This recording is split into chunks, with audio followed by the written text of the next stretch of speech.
రైతు సోదరులకు నమస్కారం. ఎవరైతే మన ఛానల్‌ని ఇంకా సబ్స్క్రైబ్ చేయలేదో దయచేసి మన ఛానల్‌ని సబ్స్క్రైబ్ చేయండి. నా వీడియో షేర్ చేయండి. ఒక లైక్ అయితే చేయండి. ఈరోజు వరిలో మనం తక్కువ ఖర్చుతో కలుపును ఏ మందు స్ప్రే చేసినట్లయితే మనకు ఎక్కువగా ఫలితం ఉంటదనేది మీకు చెప్తాను.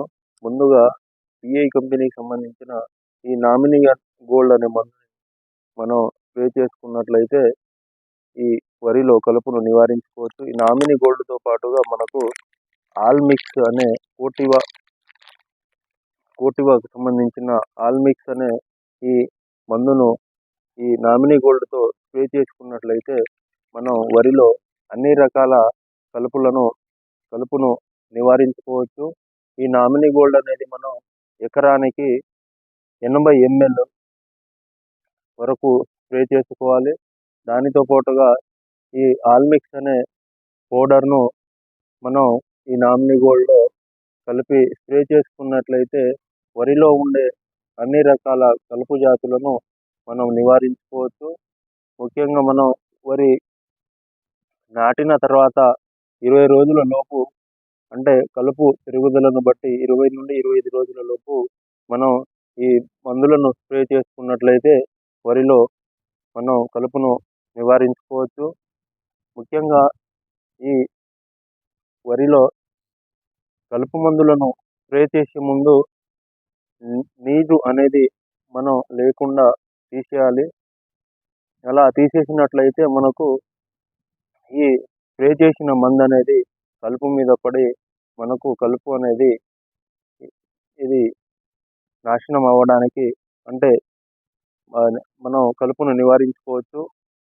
ఈ విధంగా స్ప్రే చేసుకున్నట్లయితే, అంటే నీరు అనేది తీసేయాలి. ఇలా నీరు ఉంచి అయితే మనం కలుపు మందు స్ప్రే చేసినట్లయితే కొద్దిగా తక్కువ ఫలితం ఉంటుంది. అలా కాకుండా నీటిని తీసేసి మనం స్ప్రే చేసుకున్నట్లయితే మనకు ఈ కలుపు మందు స్ప్రే చేసినప్పుడు ఎక్కువగా ఫలితం ఉండడానికి అవకాశం ఉంటుంది. ఈ 80 ml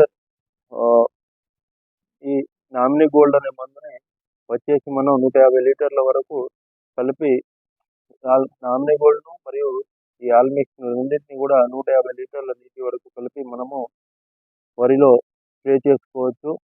ఈ 2 మందులను కలిపి స్ప్రే చేసుకున్నట్లయితే మనకు వరిలో ఉండే దాదాపు అన్ని కలుపు మొక్కలు అనేది నాశనం అవుతాయి. ముఖ్యంగా మనం ఈ కలుపు అనేది ఎంత పెద్దగా ఉన్నది పొలంలో అనేది చూసి మనం ఈ మందులను స్ప్రే చేసుకున్నట్లయితే మంచి ఫలితం. ఈ నామినీ గోల్డ్‌తో పాటు ఈ ఆల్మిక్స్ అనే మందుని మనం మోతాదు సిఫార్సు చేయబడిన మోతాదు ప్రకారమే పిచికారీ చేసుకోవాలి. మోతాదుకు మించి ఈ నామినీ గోల్డ్ కానీ ఆల్మిక్స్ కానీ స్ప్రే చేసినట్లయితే మనకు పొలం అనేది ఎర్రబారే అవకాశం ఉంటుంది. అందుకని మనం ఎంత మోతాదులో అయితే స్ప్రే చేసుకోవాలనో ఎకరానికి అంత మోతాదులో మనం అంతే నీటి పరిమాణంలో ఈ మందులను స్ప్రే చేసుకోవాలి. లేకపోతే మోతాదు మించి స్ప్రే చేసినట్లయితే మనకు ఈ పొలం అనేది ఎరుపుబారడానికి అవకాశం ఉంటుంది. ఎవరైతే మన ఛానల్‌ని ఇంతవరకు సబ్స్క్రైబ్ చేయలేదో దయచేసి మన ఛానల్‌ని సబ్స్క్రైబ్ చేయండి. నా వీడియో షేర్ చేయండి. ఒక లైక్ అయితే చేయండి. Thank you.